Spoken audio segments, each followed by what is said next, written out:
my name is Zsuzsa. I am the singer of the Hellfreaks, and I'm doing this band like till 11 years now. So there is much to share. That's brilliant. And what about the band themselves? How would you describe them?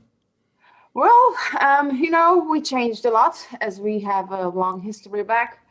But nowadays, how I like to describe ourselves is that we are mixing punk and metal, and whatever comes out of this, this can change. But yeah, we have a really really long story. We started as a psychobilly band back in 2009 here in Hungary, Budapest, and then we released 2 albums in that genre.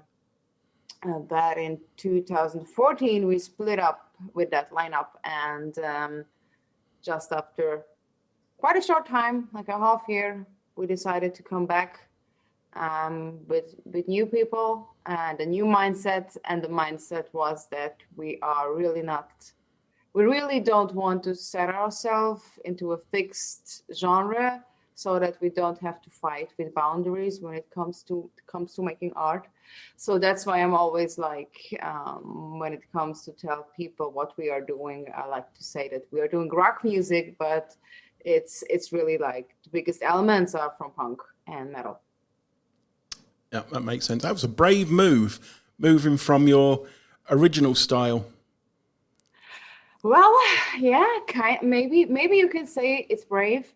But on the other side, I really did not want it to continue in psychobilly. Not because I don't like that genre, I still like to listen it. But as an artist, it got really, I would say, boring, because I felt that I have to repeat myself on and on. When we are talking about psychobilly, that's a very limited genre. It's very limited to rockabilly elements. And you just can use a little bit of rock and punk into that music. And especially lyric-wise, it's very limited, because it's all about this horror lullaby that I really like. I mean, it's fun. It is super fun. But after 2 albums, I was just kind of done with it. So I don't know if it's brave to continue with something else.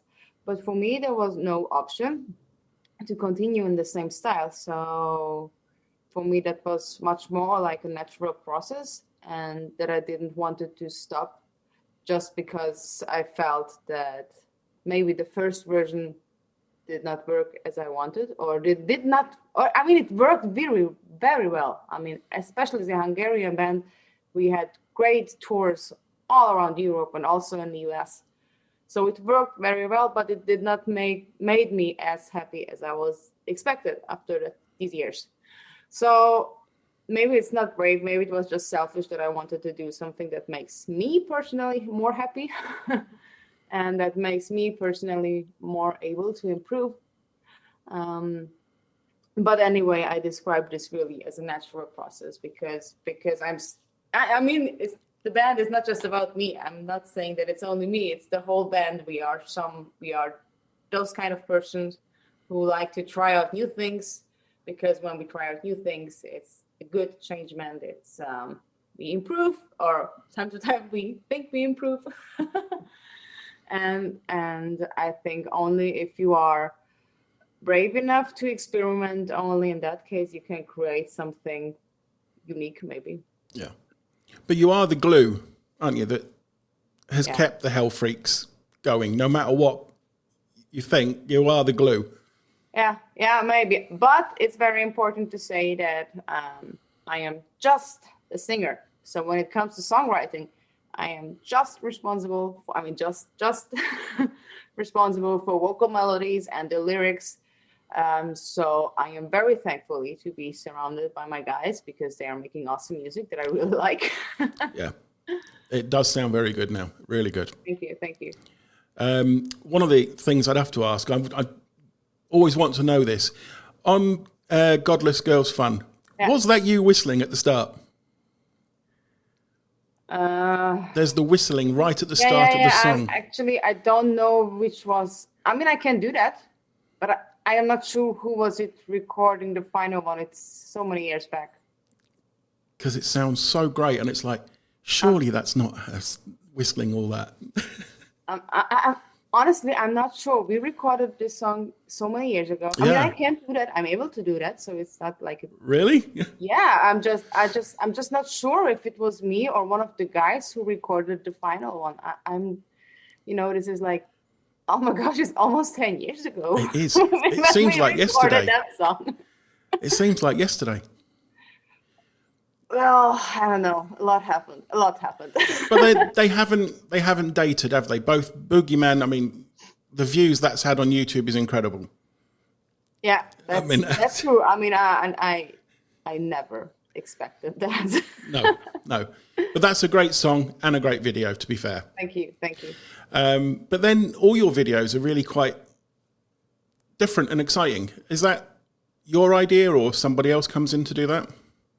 Well, I personally think that nowadays music videos are very important because, I mean, it is very sad, but what we see is that even people who are into your band, they're getting kind of lazy when it comes to discovering new music. So we have seen this so often that a new album comes out. I'm not just talking about our new album, doesn't matter. A new album comes out, and people just don't listen to the new album. They're just listening to the singles that they already know. And when you release a single, you have to release it with a music video. So I don't see today another option to do that. And yes, I mean, when it comes to the music videos, it's very often my idea. There are, I don't know, for example, the music video Tabby, that was a kind of cursed video. We wanted to do for that a video for so long. And, for me, it was especially like a very, I would say my special baby, because I really like the lyrics of it. And I'm really proud of this song. But I just couldn't figure out a good concept. I mean, I had a couple of ideas, but I felt like none of them is like really good. And at the end, we just found a new video production company, and we told them like, look, here is the lyrics. Tell me what you think. What's your idea? And then when they came back with their first idea, we said like, cool, that's what we want to do. So time to time, we are also like in a dead end when it comes to video music ideas. But mostly it's like it came from our head, and then we are finding the right people who can like make that real. Wow. What about the creative process between the Hellfreaks? Is that lyrics by somebody, or is it everybody work together? It is, so the instrumental part is written by our bass player. He's not just writing the bass player, he's writing like the whole instrumental part. And how you have to imagine this is that he is like putting together the puzzle pieces that he has in mind, and before he is finalizing anything, of course also the other guys are listening to it and giving some input. And time to time we also work with people like from outside the band. And when our bass player's name is Boogie, when he is saying that he thinks that it's kind of finish-ish, then I get the song. And then first I always figure out vocal melody. I don't even think about what the song is going to be about. I'm just vocal melody. We also start to record the vocal melody and see how this works, if it's good or not. And then when we have a fixed vocal melody to the song, that is the moment when I just start to work out the lyrics. But on the other hand, you have to know that I'm like a person who is, whenever I'm just walking on the street or I'm at work or whatever, and I just have a good idea about a good topic, not more, just a good topic, like 1 or 2 words, I'm putting it in my phone. So I have like a list of topics that I wanted to talk about. And then when I have the song and I have this vocal melody, that's the moment when I'm taking out my little list. And that's the moment when I figure out what I want to speak about in that song. Wow. And then I start to work out the lyrics. And in that case, I'm like super old school, because I'm still need to work my lyrics on a paper with a pen. So in the moment I have, I don't know, a turned on laptop, like my creativity in that case is like killed and done, and there's no way that I can write anything. But when I'm just when I just have my pen and paper and I'm alone, that's also very important. I have to be alone when I'm writing lyrics. Like I just accept to be surrounded by my cats, and that's all when I'm writing on lyrics. And yeah, so when the lyrics are done, then we're going back and recording the demo, and then after that is fine, then we're recording the final vocals. But time to time, we're also taking some of the vocals from the demo version, because if it works out good, why to work it out again? Yeah. Wow, that's incredible. Because I know I read reports that at a time there were some people saying that, I know this is a horrible thing to say, but people were saying, oh, she should move over for somebody else younger. And I thought that was the most awful thing, because I thought, if you're fans of the group and fans of the band, what on earth are you saying? Because well, honestly, you are the voice of the Hellfreaks. I mean, you have a unique voice. Thank you. And I think that was something so awful that people said. Honestly, when this, I know this doesn't sound fair, but every time I heard that someone is saying like this, it came always out of the mouth of a man, never of a woman. So having the concept that a woman can only be part of the band as long as she's super young and looks very sexy. And I mean, that's the joke. Just because a woman is getting a little bit older, it doesn't mean that we're not looking good or not looking sexy. Exactly. Maybe we are not, I don't know, the number one choice of a taste of a 16 years old guy, which should be fine, I think. So I really, honestly, I really don't care about his opinion. And every time luckily I don't hear that often. Thank God. But even if I hear that, I'm just thinking that this is like poor people who think like that. I mean, I think it's the most awesome thing for example, when I see like Joe and Jet on the stage. Exactly. Like, oh, wow, that is badass. And I mean, there are so many male old rock stars. Luckily, there are still many, and they're so cool. So why on earth should a woman not be able to do that? Is it really about the concept that we have to get babies and sit at home and be silent and not be around? Exactly. I will not support it. No, I don't blame you. I mean, even Debbie Harry with Blondie. Yeah. She stayed. And so she should have done. It was Blondie. And if there was no Zsuzsa, there would not be the Hellfreaks as it is. It would be ruined in that sense. I mean, look, there are bands who are switching their singers and it's still working. For example, the Canadian Creep Show, they are having now their third singer, and I think it's still a cool band. So there are bands that can work this out. I'm just like, I mean, maybe one day I will be done with this band. Maybe one day I won't have any fun with this anymore. And of course, if this would happen, I would not tell the guys that they have to stop. I mean, they can, if they want to continue with someone else, they should. But well, let's hope not. Yeah, but skipping the band just because some guys think that I'm too old, which is ridiculous because I'm not old. I know, exactly. I was going to say, you're not old anyway. But even if you were, so what? Yeah, so I'm like, no. No, don't blame you. Stand your ground. That's it's a ridiculous thing. I just thought I'd say it because of where we'd gone with the conversation, but it is a horrible thing that people say. They're not fans though, are they? I don't think that they are fans of the music. No. Yeah. They just look at the lead singer and that is it. Yeah. But if they just want to look something, then maybe they should not listen to bands. I mean, there are like super cool models. Maybe look at them instead. Then. Yeah. Oh dear, I don't blame you. What was it like coming from Hungary, branching out from your home country? Well, it is a very difficult topic. First of all, I am super proud that as Hungarian we could reach so much and tour so much around the world, because it's not really typical for Hungarian bands. I'm not saying that we are the only one, but compared to how many bands we have here, I mean a lot. It is very, very unique. And the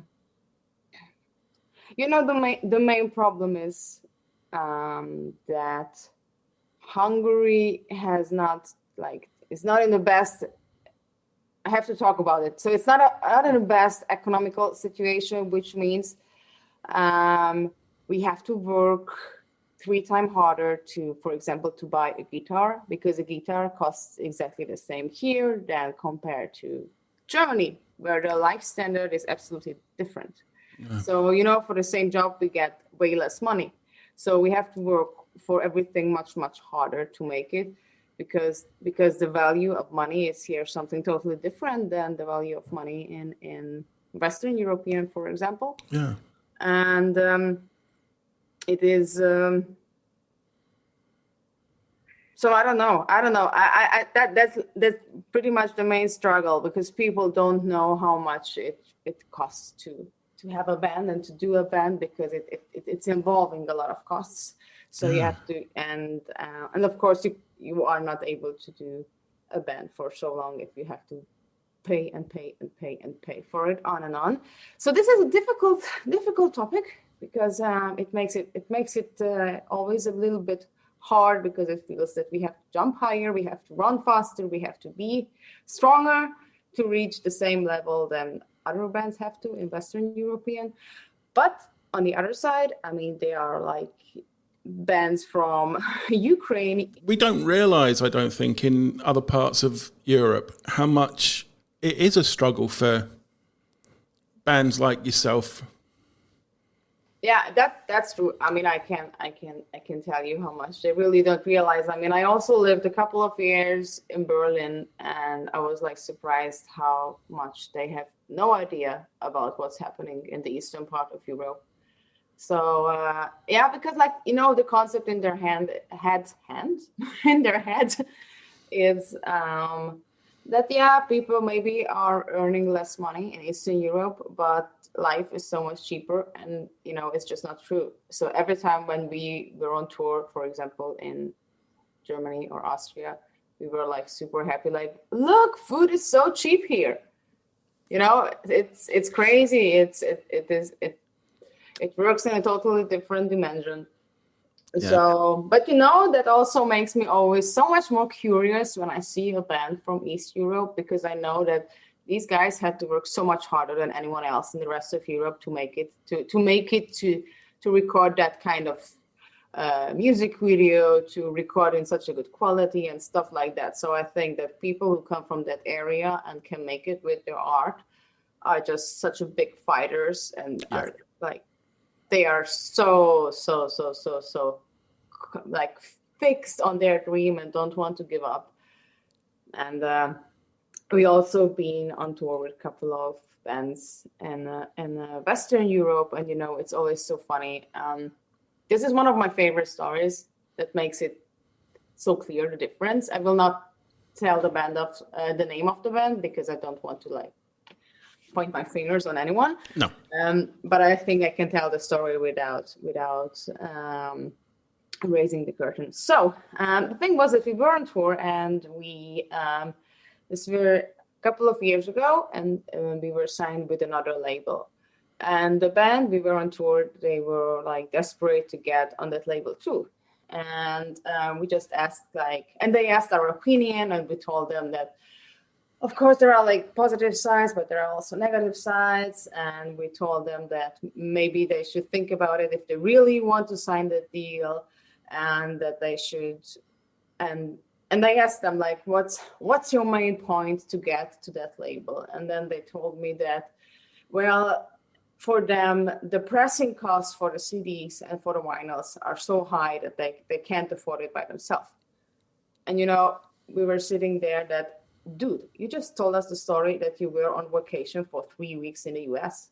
Like, that costs We know how much it costs to press the CDs and vinyls, for example, 1,000, 10,000 pieces. We know exactly the price because here in Hungary, you can't even press it. We also press everything in Germany, so we know the exact prices.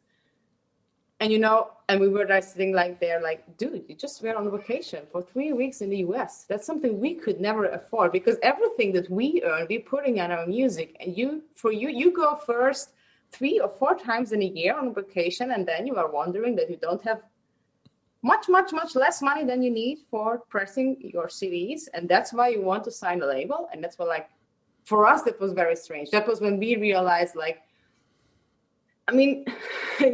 for example, I still don't have a car. I can't afford to have a new car. It's not impossible for me because everything I earn, back then, I put into my music.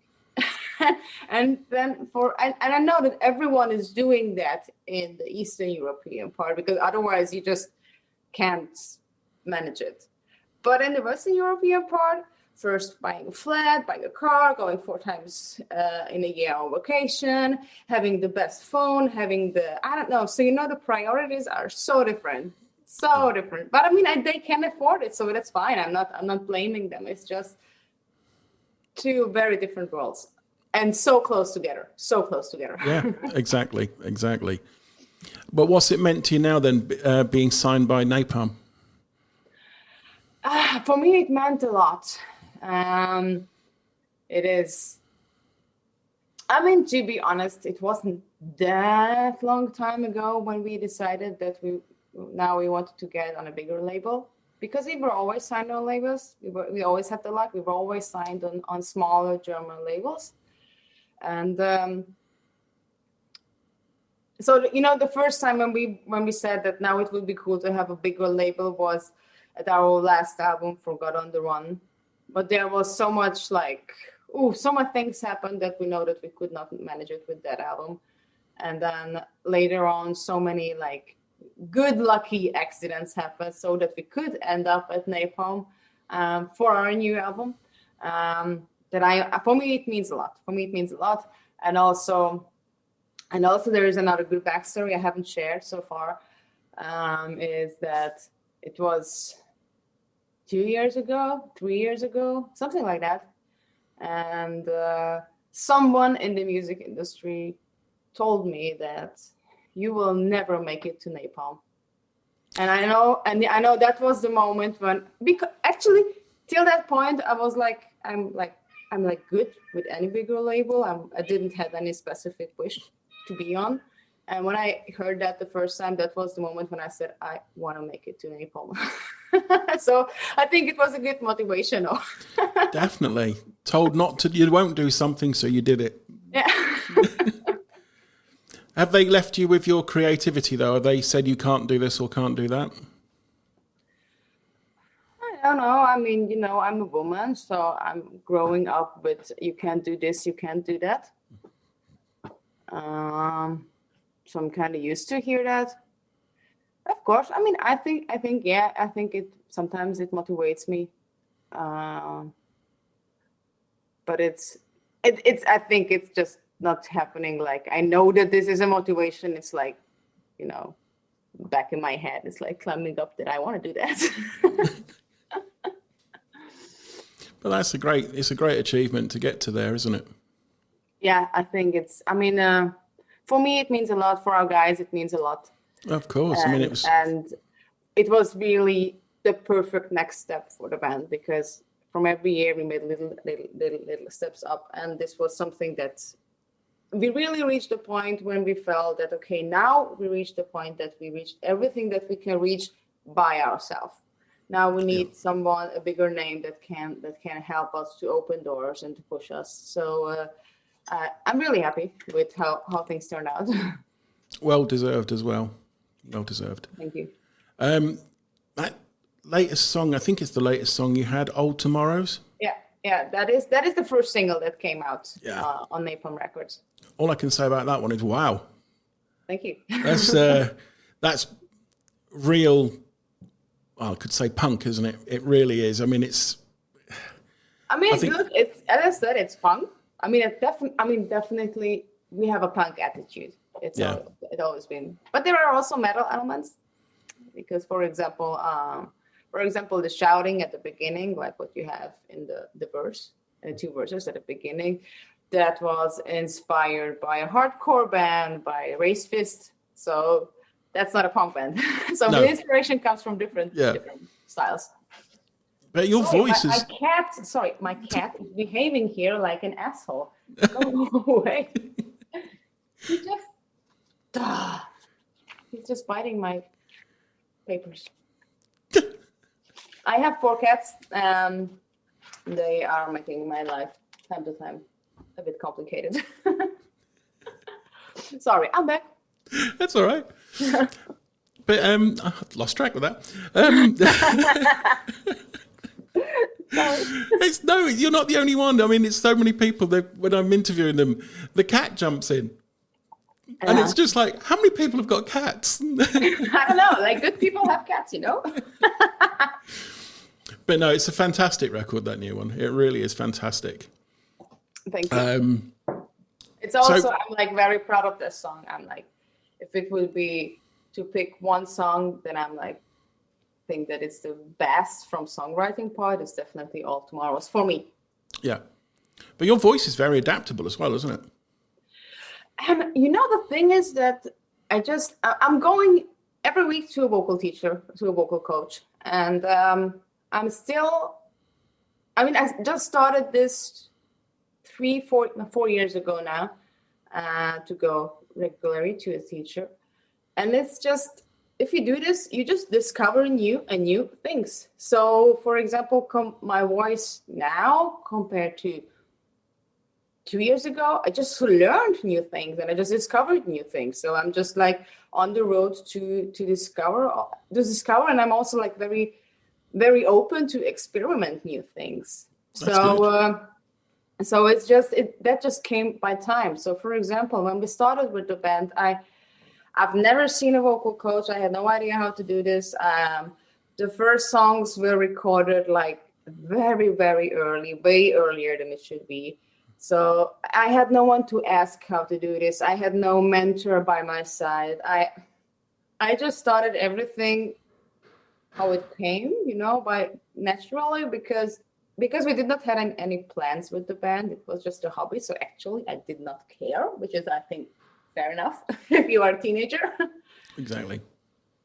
And then later on, when I had also like the possibility to go and also the will and also like bigger goals, I started to find or to look for a good vocal coach. And this also took a bit time till I found the right one. And now I'm here in my hometown. I found another girl who is a really good rock vocal coach.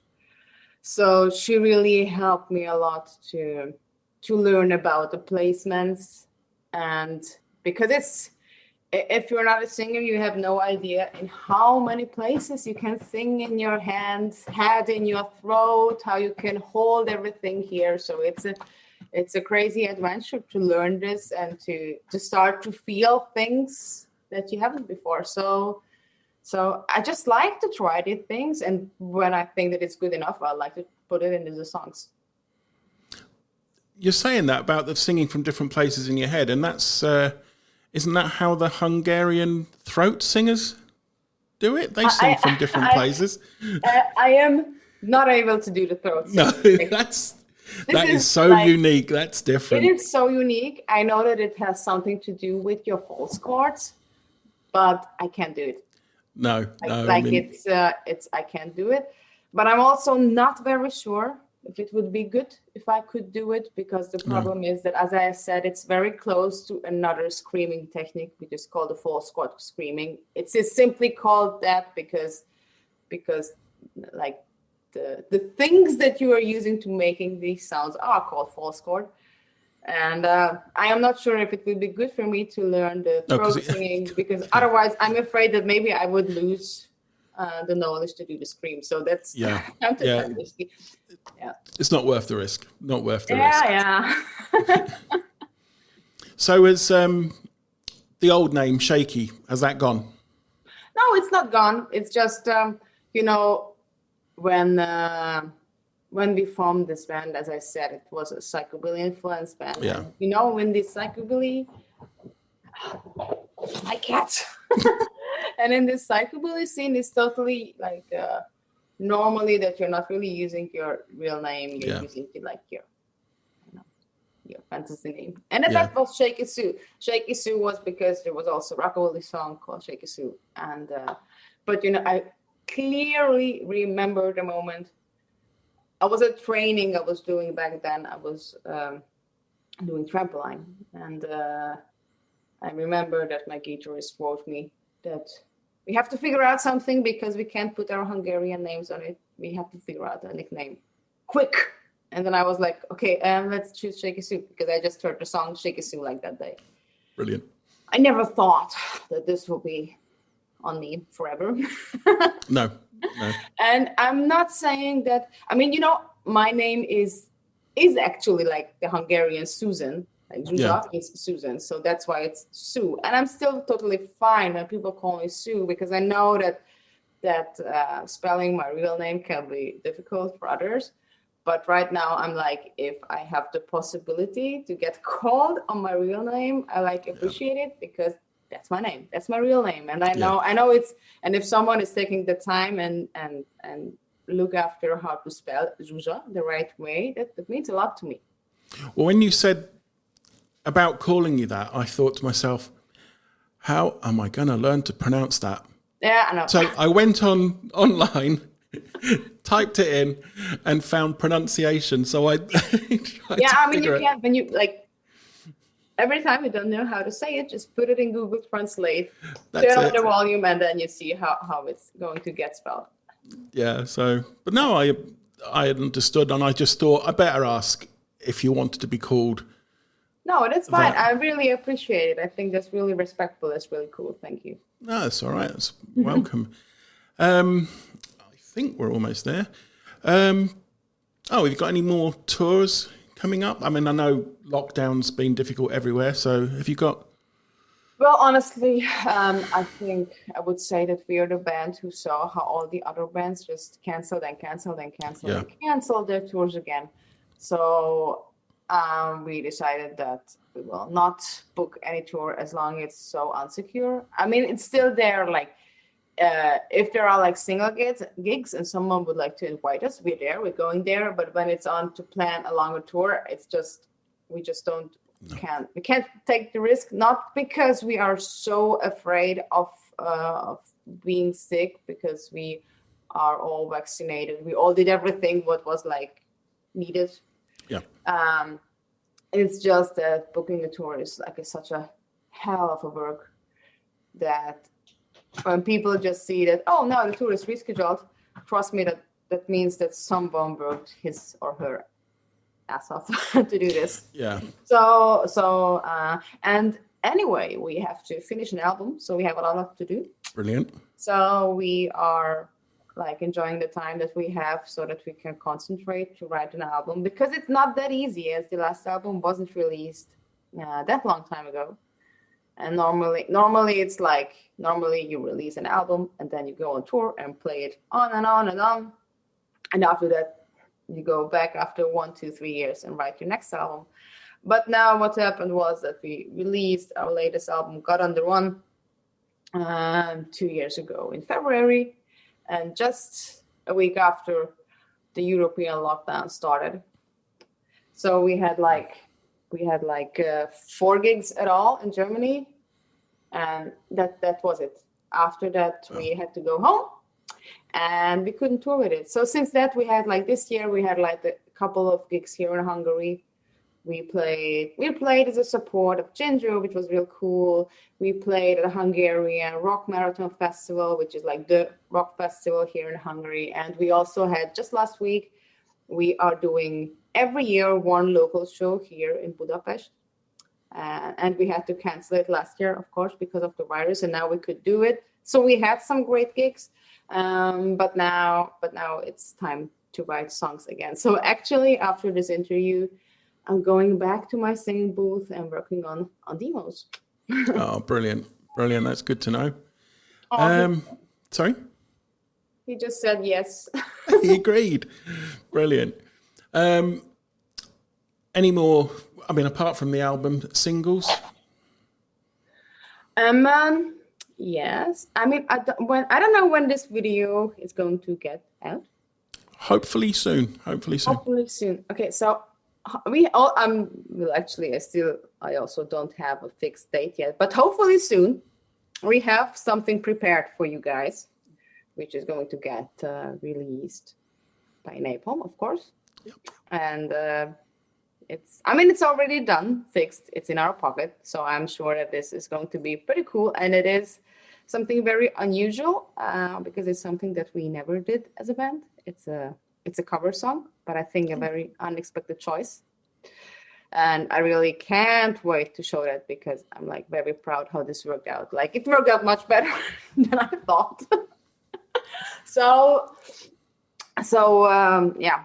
So there is something soon coming. Look forward to it, definitely. Zsuzsa, anything else you'd like to add? Thank you so much for having me. It was a really great time to talk with you. Yeah, and you too. It was really nice to meet you after all this time. Thank you so much. You're very, very welcome. You're very welcome. Thank you. And you take good care, and hi to the guys in the band as well. And I'll send you a link, and I'll put all the links under the interview. Perfect. To you. I will share everything. Brilliant. Thank you very much as well. Thank you so much. Thank you for your time as well. You take care, Zsuzsa. Have a great weekend. And you too. Bye.